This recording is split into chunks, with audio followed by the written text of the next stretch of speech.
Hey guys, welcome to this course, Deep Learning with TensorFlow 2.0 in 7 steps. My name's Robert, and I'll be taking you through this course.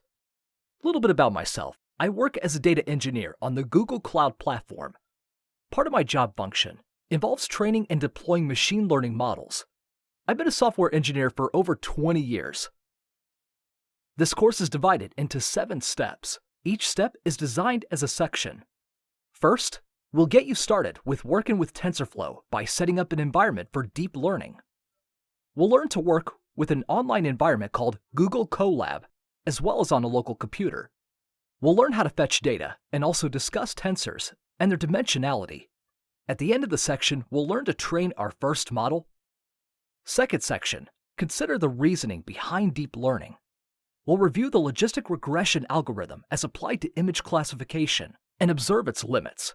We'll then proceed to introduce perceptrons and feed-forward networks. By the end of the section, we'll understand what a deep neural network is and how to implement one of our own. Then we'll close with an assignment.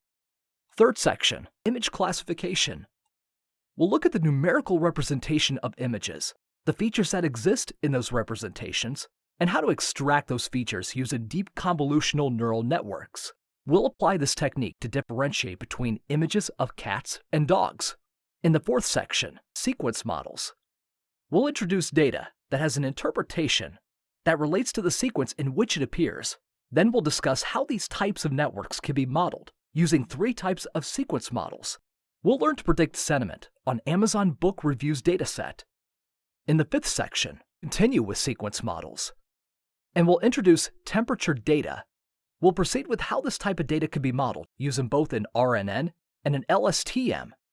Sixth section, transfer learning by looking at the ImageNet Large-Scale Visual Recognition Challenge and the impact that it has had on advances in the field of computer vision. We'll highlight the data and resource-intensive nature of deep neural networks and how we can make use of models that were trained on one type of data to learn features on another type of data. We'll apply what we learned to train a model to classify clouds. Seventh section, we'll look at topics such as autoencoders and generative adversarial networks. To conclude, we'll take an assignment and also consider a solution. The goal of this course is to teach you how to train your deep learning models. We'll be doing this by using TensorFlow. TensorFlow is a numerical computation library, which simplifies the mathematical and statistical operations necessary for machine learning. Just a few prerequisites before we get started. We'll be making use of the Python programming language, so it would help if you had a foundation.